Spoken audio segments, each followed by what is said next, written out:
вирусниот хепатитис и денес останува едно од најголемите тивки јавно-здравствени предизвици во светот, бидејќи ова е нашата последна седмица од оваа сезона, пред да кажеме збогум, нели, барем за момент од Телма телевизија, во пресрет на 28 јули, токму затоа денес ја отвораме, всушност и темата за болеста која што со години може да не даде ниту еден симптом, а сепак во меѓувреме сериозно да го оштетува црниот дроб и да биде загрозување токму кај пациентот, односно нашиот сограѓанин. Зошто навременото тестирање, вакцинацијата и превенцијата се најсилното оружје против хепатитот Б, колку се заштитени пациентите на дијализа и зошто редовниот скрининг е составен дел од самиот третман, како современата медицина ги спречува инфекциите во дијализните центри и зошто некој пат навременото откривање и лекување на хепатитисот е клучен кога станува збор за предуслов за успешна трансплантација. Па во име на 28 јули, светскиот ден за борба против хепатитисот, разговараме со нам добро познати пријателки на Телма телевизија, специјалистки кои што ќе ни помогнат да ги разбереме можеби најважните аспекти за оваа тема. Доктор Елена Бабаљ-Бансколиева, специјалист интернист и субспецијалист нефролог, и доктор Билјана Ѓоргиевска, специјалист интернист и субспецијалист гастроентерохепатолог. Ќе говориме и за најновите можеби медицински препораки. Вие ни раскажавте некои лични приказни кои што ги знаете во вашето опкружување од светот на медицинската фела, зашто и ние останавме фрапирани. Апропо и улогата на таа рана диагностика која што е значена, современите терапии и глобалната цел можеби на здравствената организација, што со Елена вчера телефонски говоревме дека во моментот голем дел од светот има веќе покажани успешни пациенти кои што се, смеам да кажам, негативизирани, да речеме, или во една нормала ставени, секако со терапија и, како што спомена Ивана, можеби за претходната тема за ракот на грло на матка, дека се очекува до 2030 да се стабилизира можеби нели овој здравствен проблем. Да. Истото се говори за хепатитисот Б, дека до 2030 се очекува Светската здравствена организација, благодарение вам и медицинската фела во светот, баш да ги има овие резултати, како што испомена вчера доктор Елена по телефон. Ви благодариме што прифативте да бидете дел од друштвото на Телма телевизија. Благодариме на поканата. Да, имено на 28 јули повторно светот потсетува на оваа за жал тивка епидемија и според Светската здравствена организација, според некои бројки вели околу 287 милиони. Сега некој пат кога ги слушаме овие бројки, некој пат се создава и за жал и хипохондрија кај многумина, меѓутоа дали сепак се овие бројки кои што не би требало да ги минимизираме, се со хроничен хепатитис Б или С, а повеќе од 1,3 милиони луѓе за жал годишно и умираат од последиците на овие инфекции. Зошто и покрај постоењето, можеби на третмани, веќе кажете и двете, на вакцина и ефикасни терапии, хепатитисот се уште во векот во кој што живееме представува сериозен здравствен предизвик. Кој пат? Слободно надополнувајќите се, ќе биде убава тема. И покрај многобројните превентивни мерки кои што постојат, првенствено тука е вакцинацијата. Поради тоа треба секој новороденче уште кога ќе се роди, значи на првиот ден да биде вакцинирано за хепатит. Потоа да се примат и наредните дози кои што следуваат спрема календарот на имунизација. Значи постојат ревакцинации за хепатит Б. Доколку се има пропуштена некоја доза, тука значи може да не биде ефикасна вакцината. Потоа значи потребно е да има зголемена свесност и во самите медицински институции за самите медицински инструменти за чувањето, стерилизацијата, дезинфекцијата, за да се спречи начинот на пренесување преку крв, крвните деривати, како и значи телесните течности, кои што се главни преносители на овој вирус. Генерално, значи, треба да биде превенцијата прво, а тука и едукацијата и на самото население, со тоа и подигнување на свестоста преку едукацијата за начинот на пренесување на вирусот и за начинот на третманот, затоа што, како што кажавте, може долго време да биде присутен вирусот, да не даде никакви симптоми, да нема никакви компликации, луѓето да не знаат дека го имаат вирусот. Поради тоа, навременото тестирање е доста значаен фактор нели во превенцијата за оваа вирусна болест. Се сложувате можеби дека или ајде дека ќе се истраби целосно, не меѓутоа во оваа амбициозна цел на Светската здравствена организација дека до 2030 ќе се стави во една нормала и нема да биде јавно здравствен проблем за светот. Колку сме близко можеби за таа цел ако сега гледајќи овие следни 4 години и кои би биле најголеми пречки, Елена Бијана, можеби до истото? Па предизвикот ќе биде голем. Во секој случај, како и за секој нас што има голем предизвик, видовме од премалку со ракот на грлото на матката со претходната тема, скрининзите нели кои што се спроведени за истото. Предизвикот е енормен, што значи дека кампањите треба да се подигнат на многу повисоко ниво. Да се поагресивни, да. Потенденциозни, свесноста да се разводи, како што напомена Билјана, дека таа е таа која што всушност треба да допре до сите нас. Жално е што можам да кажам дека во денешно време постојат здравствени работници кои што се уште не се вакцинирани, кои што одбиваат да се вакцинираат, да. Од која причина? Има, сега, доколку е здравствена причината која што оние има, тогаш е оправдано, но некогаш има причини кои што едноставно нели не сака да ги споделат здравствените работници, но дека има здравствени работници кои што не се вакцинирани, има и како. А тие се во директен контакт со било што да доаѓа нели во контакт со тие крв, со телесните течности. Кога станува збор еве за дијализните центри, каде што дијализните центри имаат популација која што е доста вулнерабилна, односно имуносупресирачка.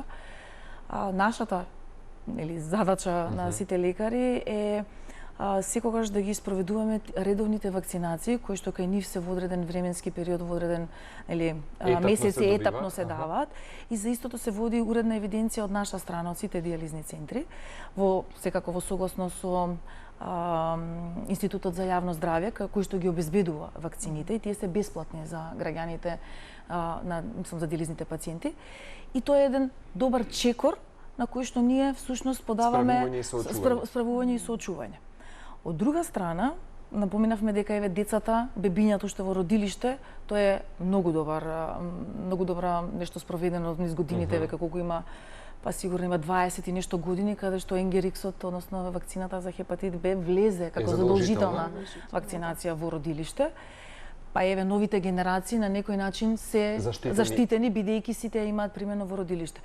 По незаштитени се постарата популација, значи сите што се претходно и доколку нели меѓусебно немале ли некаква потреба за да се вакцинираат или нешто слично. Моментот кој што сака да се надоврзам на дијализните пациенти е дека постоењето на таков тип на програма и континуираната едукација која што секој од дијализните центри ја спроведува, ја зборувам за нашата болница која што е специјализирана од тој тип за нефрологија и дијализа, каде што и степенот на свесност ние го подигнуваме на повисоко ниво бидејќи сме нели специјализирана болница. Секоја година имаме одредени тип на кампањи кои што се спроведени баш за хепатитот Б. Оваа година кампањата ни е под мотото хепатитот нема лице, кој што всушност е одлична метафора дека ние всушност не можеме нели да го препознаеме, ќе седиме сите заедно, тој не се пренесува контактно доколку ние се допреме, ама може да се пренесе на некој нели друг начин, за кој што ние им укажуваме на сите пациенти како треба да се заштити нивното семејство, како тие треба да се однесуваат, доколку одат во други дијализни центри, доколку имаат хируршки интервенции, пошто сите тие се ризици за тие пациенти, ние мораме да бидеме информирани. Каде се, таква и уредна документација се води за истото, за да тој период од инкубација од 90 дена да го фатиме, за да не е задолжителен кај нас, имаме специјални протоколи кои што се водиме по истите, за да го фатиме тој период доколку дојде до развивање на такво нешто. Незалудност го носи за жал епитетот тивокубиец. Токму поради тоа што нема симптоматологија никаква. Вие споминавте и зад камери, тоа е една приказна која што и нам ќе не биде врежана кога стана збор за ова заболување за колега од вашата фела, нели од друга соседна земја, кој работи со стоматологијата, бил заболен и тука нели тоа за жал потоа се пренело кај негови пациенти. Затоа нели велиме дека и стоматологијата е една од оние ризични, да речеме, категории гранки, каде што и во минатото поучени била, да речеме, преносител на хепатитис. Хирушки сали, стоматологи, а секаде каде што се одвива било каков тип на интервенции, значи трансфузиите на крв, доколку има потреба да се даваат такви, мада денеска се контролираат вакво, но ете, се случувало. Не дај Боже. Сите тие такви типови на интервенции се нешто што се пренесува. Ама не се пренесува во ескалатор на Сити Мол. Јасно. Каде што исто имаме такви прашања, ама сега јас ќе го фатам пациентот, не. Да. И например во светски рамки денешната медицина наложува дека дури пациентите кои што се со хепатит Б и односно со хепатит С, хепатитот Б е така малце поагресивен во однос на тој дел, треба да се диализираат со пациентите кои што се во другите сали. Има земји во светот кои што го практикуваат истото. Кај нас се уште правилникот и ние се уште си го почитуваме дека тие треба да бидат одвоени. Значи негативните пациенти се во друга сала за диализа, позитивните пациенти се во друга сала за диализа. Но тоа не се пренесува од допирање, но се пренесува доколку истече крв, па доколку со крв се фати сестрата, па тоа пренесе се фати за другиот пациент, тоа е веќе ги споменавме дека не развива никаква посебна симптоматологија, поточно дека тоа може да биде незабележливо, но сепак пациентот или оној кој што е заразен се чувствува непријатно или се чувствува оневозможено, поточно не може да функционира како што функционирал или забележува некоја промена во однос на здравјето и така натака. Како или да кажеме што е она кое што би можело да биде аларм? Најчесто велите има одредени симптоми кои што укажуваат на нешто друго, па потоа испитувањата се водат во погрешна насока додека не се испита постоењето на хепатитис Б. Вие рековте слабење, може да биде, да, што може да биде оној, да речеме, алармантен показател или симптом кој би не навел да, ако зборуваме од едукативен аспект, на кое што меѓу другото го споменавте вие, доктор Елена? Најчестите симптоми кои што се јавуваат кога вие пациенти се замор, слабост, малаксалост, гадење, повраќање може да имат. Значи тоа се неспецифични симптоми кои што може да се јават кај многу други болести. Најчесто така почнува.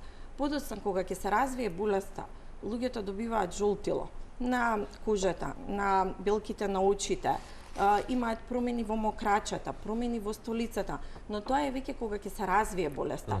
Додека не се развие болеста, оние неспецифични симптоми се за многу болести исти. Но за тоа не се тука на мал милион можеби здравствени состојби. Но затоа не се тука првенствено лабораториските испитувања. Ќе направиме обична лабораторија каде што ги гледаме црнодробните ензими. Кај овие пациенти ќе бидат покачени црнодробните ензими кои што ќе натираат да продолжиме со други понатамошни испитувања. Првенствено ултразвук на стомакот, или се види црниот дроб и другите органи во стомакот, и потоа се прават лабораториски и специфичните испитувања за вирусни заболувања, вирусни црнодробни заболувања. Тоа се ХБС антигенот, анти-ХБС, антителата, анти-ХБЦ, анти-ХЦВ, значи тоа се лабораториски испитувања, маркери кои ќе ни дадат показател дали тука имаме присуство на вирус или дали тој вирус бил во минатото присутен кај тој пациент. А сепак пациентот може и рутински да ги испитаме вирусните маркери поради некоја хируршка интервенција, па да добиеме позитивни вредности, што ќе ни укажат дека бил претходно во контакт и дека го носи вирусот и е носител на тој вирус. Антителото доколку се регистарот, можеби вашата болница и генерално колку во Македонија има пациенти наши со граѓани кои што се соочуваат со хепатитисот? Има некаква бројка која што или вие дали детектиравте можеби чисто годинава преку некој тестирање? Не, кај нас јас лично можам да зборувам за нашата институција. Постоењето нејзино од 15 години, нашата бројка која што се движала низ годините, низ овие 15 години, стартувавме со некои си 22 тројца пациенти кои што беа хепатит С или Б позитивни, а сега во моментот имаме само еден пациент кој што е хепатит Б. и остатокот од 9 пациенти ни се хепатит С. Бројката е добра. А сега, овие пациенти се дел од нив починати. Значи, не дека се излекувале, некои од нив се не излекувани, туку се донесени во една фаза на стагнација, тоа негативизација која што ја велиме, каде што спие. Каде што спие вирусот, е така да се изразиме. Во една хибернација. Во една, ете така. И добриот момент е што ние немаме ново заразени. Барем немаме ново заразени во овие 15 години во нашата институција се мисли дека трансмисијата тука да е направена. И можеби заради оваа контрола која што претходно ја напоменав и задолжителните работи кои што ги наложуваат нашите здравствени власти, дека еднашка годишно треба да се прават овие антитела кај пациентите, па доколку се ниски вредностите треба да се дадат бустер дози на вакцинации, доколку се нели си уште постојат антителата се повеќе од 10, тогаш пациентот не се дава таа бустер доза. Истото важи за здравствените работници. Значи ние еднашка годишно, мислам претпоставувам дека и сите други нели во држава да го прават истото, верувам, го правиме тоа. И тоа е еден добар момент во целата приказка, зашто на некој и за нас и за сите овакви здравствени институции каде што ние држиме нешто на некој начин под контрола. Под контрола, нормално, да. И тоа е всушност и одговорот зашто ние во моментот имаме толку мала бројка на пациенти, особено диализни пациенти кои што се заразени со вирусот. За другите не можам да кажувам, можеби имаат, можеби немаат, нели. Да, само сакам во контекст на претходно споменатата симптоматологија или навремената диагноза, која што е особено важна во овој дел, но не секогаш за жал е така. Кога нема да се случи навремена диагноза и кога можеби испитувањата ќе отидат во погрешна насока дур да се најде постоењето на хепатитис Б, што е она кое што може да се развие како компликација. Поточно, не навремената диагноза и третирање. Да, што е она кое може да го создаде во организмот во тој период. И за нарушување на здравјето. Не само во тој период. Да. Првенствено, хепатитот Б е главна причина за компликациите кои што се јавуваат со црниот дроб.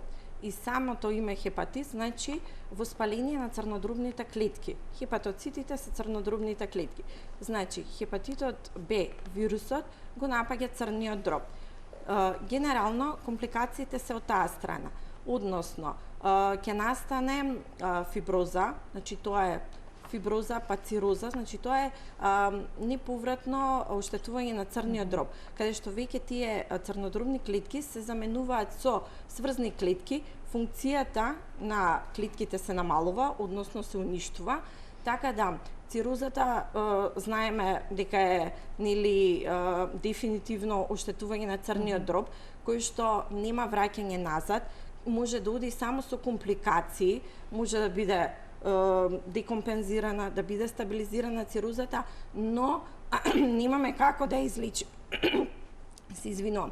Ги лекуваме компликациите. И хепатитот Б е една од главните причини за појава на ракот на црниот дроб, тоа е хепатоцелуларниот карцином, кој што е примарен карцином на црниот дроб. Значи, двете основни причини, цирозата и хепатоцелуларниот карцином, се компликациите од хепатитот Б. Поради тоа се битни тие превентивни мерки за ние да откриеме пациенти. Може да почнем, ќе кажам на ултразвук, првенствено со замастување на црниот дроб, кој што нас не е многу јасно дали е тоа замастување или фиброза од еден ултразвучен преглед. Но затоа се тие лабораториски испитувања кои што ќе насочат за понатаму како треба го следиме пациентот. Не само лабораториски, извини, Марко, епидемиолошката анамнеза е многу битен фактор. Затоа што тие податоци кои што ние ги добиваме за пациентот, каде бил, што правел, дополнително со лабораториски, ни се есенцијални во тој момент. Околу скринингот, затоа што на некој начин е спасувач на животи, еве и до вас две, кои можеби лабораториски анализи се најважни за навремено откривање инфекцијата, дали е секој позитивен тест автоматски, значи активно заболување, и колку навремено откривање на хепатитисот може да спречи цироза, карцином на црн дроб и други сериозни компликации кои што некои од нив ги нотиравте. Да. Тие лабораториски испитувања се генерално црнодробните ензими, тоа се АСТ и АЛТ кои што сите ги гледаме во стандардната лабораториска или анализа, а потоа се HBS антигенот, тој ни покажува значи дека во моментот имаме вирус и дека тој вирус е активен во моментот. Може да даде симптоми, но може и да не даде симптоми. А доколку ни се присутни антителата, тоа се HBS антителата, анти-HBS антителата, анти-HBC, значи дека веќе вирусот е присутен во организмот, но не дал реперкусии, односно може ќе даде затоа што инкубацијата со овој вирус е многу долга. Значи, до 6 месеци можеме да бидеме да го носиме вирусот, а да немаме никакви симптоми. Тоа е сериозно. Да. Во однос на пристапот на диагностика и третман кај нас, еве да кажеме дека еден дел е едукација или информирање за тоа како и на кој начин можеме дали да забележиме одреден симптом или барем консултација да направиме, па следно е диагностика и третман. Колкав е пристапот кај нас за сето тоа? Колку е тоа овозможено и достапно? Достапно е. Значи, првенствено со ултразвучниот преглед, нели, на абдоменот, на стомакот, тој е достапен секаде. Понатаму лабораториските анализи исто така ни се достапни. Значи, тука можеме на секој пациент да направиме испитувања, апсолутно ќе добиеме валидни резултати кои што ќе не насочат понатаму. Доколку, значи, се развие болеста, тоа е акутниот хепатит, тогаш ќе треба, значи, лекување, а доколку вирусот е мирен, како што кажа доктор Елена, значи се спие во нашиот организам, може терапијата и да не биде успешна. Потребна, не, да не биде потребна, него едноставно си ги следиме тие пациенти. Значи се прават годишни контроли, ултразвучни, се прават лаборатории, доколку ни се мирни црнодробните ензими, нема потреба од терапија. Секој пациент е различен. Има во некои ситуации, затоа и го споменав како подпрашање лаички, дали некаде терапијата е неуспешна и дали во вашето работење до сега имало пациент кој што за жал телото одбива било каков третман или терапија? Или тоа не постои можеби во лекувањето или да речеме третирањето на хепатитисот? Генерално има сега нови антивирусни лекови кои што се достапни и кои што се доста ефикасни. Првенствено тие се користат кај пациентите со акутниот хепатит, но се користат и оние со хроничен хепатит кај кои што нели болеста напредува. Така да тие се доста, значи се нови антивирусни лекови кои што имаат ефект. А тие пациенти ќе си го носат тој вирус. Значи тие ќе си бидат позитивни со антитела и ќе си го имаат вирусот.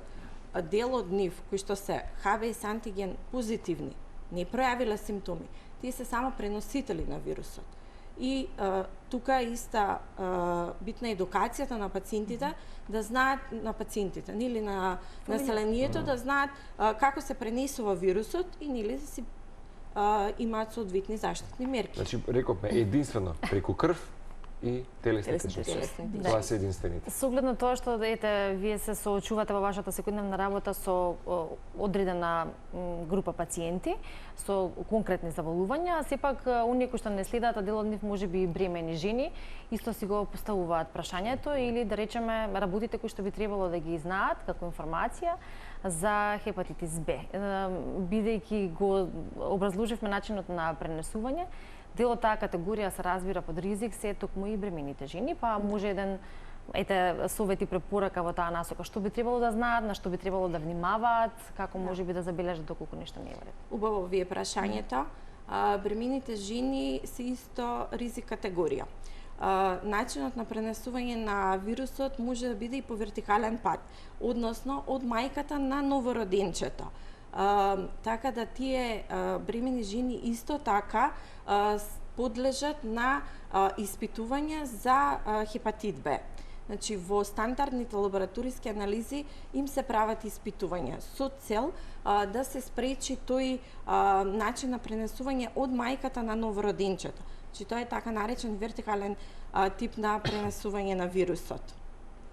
Ма воедно и во однос на нивните превентивни, пошто прашањето предпоставам дека и во тој контекст одеше, сепак нели за добрата работа и на здравствените институции, особено нели во приватниот сектор, па верувам дека и во јавните здравствени институции, пред да се влезе на хируршка интервенција, дали би било тоа цезареја, односно царски рез, народно кажано, родилките, сега во случај родилките или било кој граѓанин е тестиран за овие типови значи за вирусни маркери, така наречени, со тоа што на некој начин се добива и слика за операторите да знаат со каков тип на пациент, не дека они нема да го оперираат, далеко од тоа, туку внимателноста, предострожноста треба да биде на многу повисоко ниво.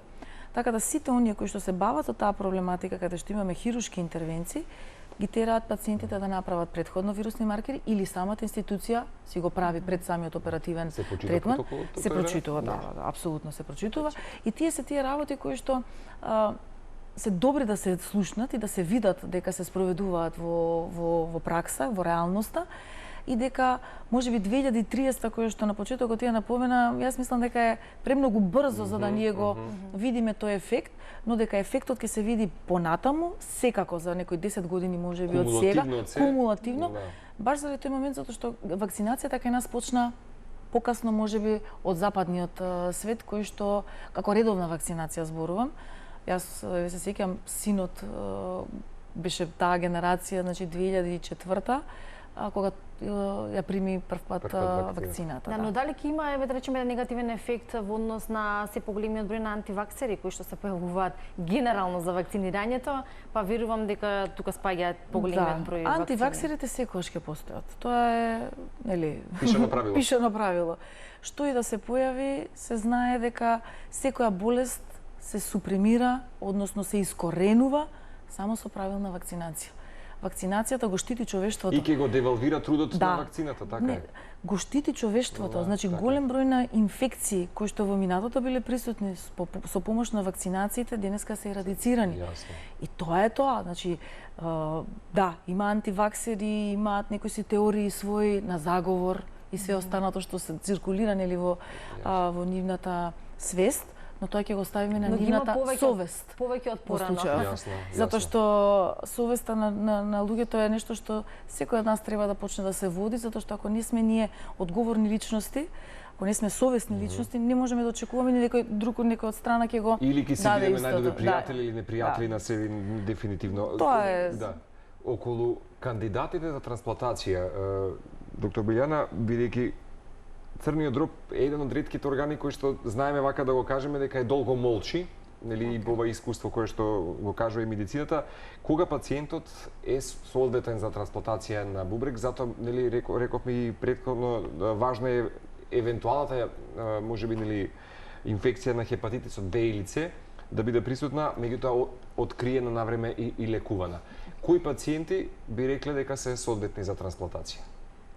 Пациентите за трансплантација првенствено треба да бидат нели тестирани за присуство на вирусни, значи да бидат тестирани за хепатит, не само за Б, за С, за ХИВ, затоа што тие пациенти после трансплантацијата примаат имуносупресивни лекови, кои што лекови се битни за да се намали имунолошкиот одговор, а доколку е присутен вирусот на хепатит, првенствено еве на Б збориме, тој си седи и си молчи. Но самата имуносупресија која што му се постигнува на пациентот кој што е трансплантиран со цел да се прифати тој трансплантиран орган, не само бубрек, црн дроб, срце, пред секоја трансплантација, тие пациенти треба да бидат подготвени.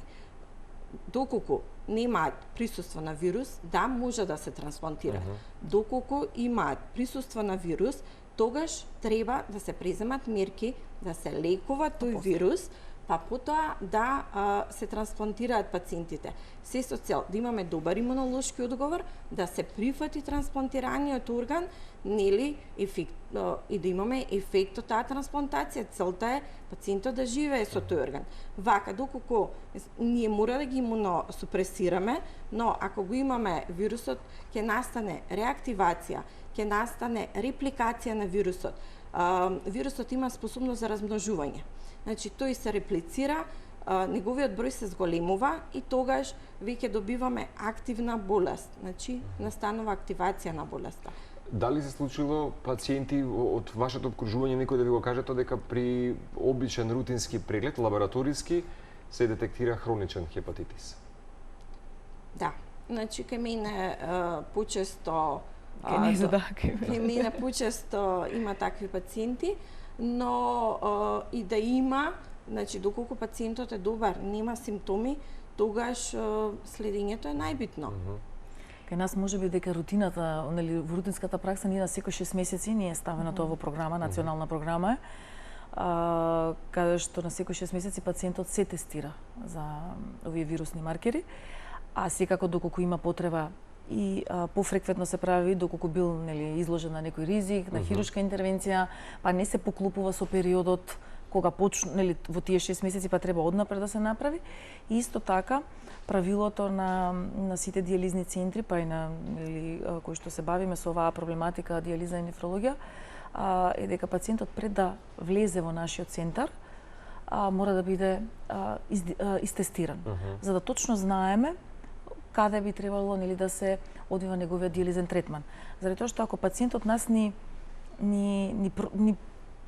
таа диагноза или еве вирусните маркери не се направени од некоја си причина, ние можеме да го загрозиме здравјето на уште многу пациенти кои што ќе се диализираат на тој тип на машина, бидејќи машината како сама по себе како единица, процесот на диализа е екстракорпорална циркулација, значи целата крв, еве како што и во прилогот на видеото некаде го гледа моментот.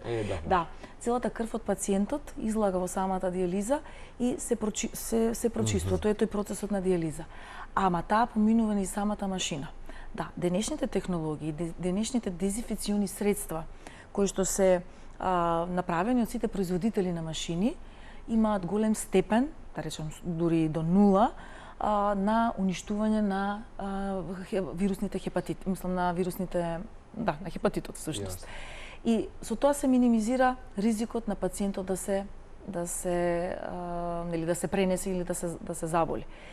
Во минатото или пак постарите машини кои што се користат, се уште имаме ние низ одредени институции каде што ќе се најде некој постар апарат кој што можеби таа несоодветен, не дека они нема да направат дезинфекција, да не бидам погрешно сватена, туку самиот тип на машина веќе ги нема тие помодерни помодерни перформанси.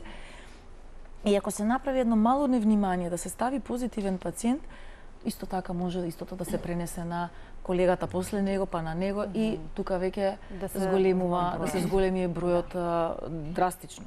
И од друга страна, покрај тој момент е големото невнимание, односно неправилното ракување на здравствениот персонал, без разлика дали е лекар или средномедицински персонал или болничари, без разлика нели во кој контекст зборуваме, каде што доколку не се следат препораките институцијата кои што ги има за пренесување на инфекција во случајов со хепатит, односно неменување на ракавици, недезинфицирање, работење нестерилно, тоа исто така представува еден многу голем ризик. Да. И недезинфицирање на површините, пошто вирусот на хепатит 7 дена рековте. Да, може да стои на површина многу долго, дури до 7 дена. Ако имате капнато крв некаде од пациент кој што е позитивен или инструмент и тој не е соодветно дезинфициран, денешната технологија дава дури дезинфициенци кои што навлегуваат екстремно и во тие најребрасти делови од самите инструменти, кај што стварно претходно треба механички сето тоа да се исчисти, ама моќноста на дезинфициенцот е голема. Сега на таква технологија, на таква медицина во денот би било брутално да не го спроведува. Тоа би било тогаш веќе резултат на невнимание и на затоа реков совеста ќе оставиме на секого.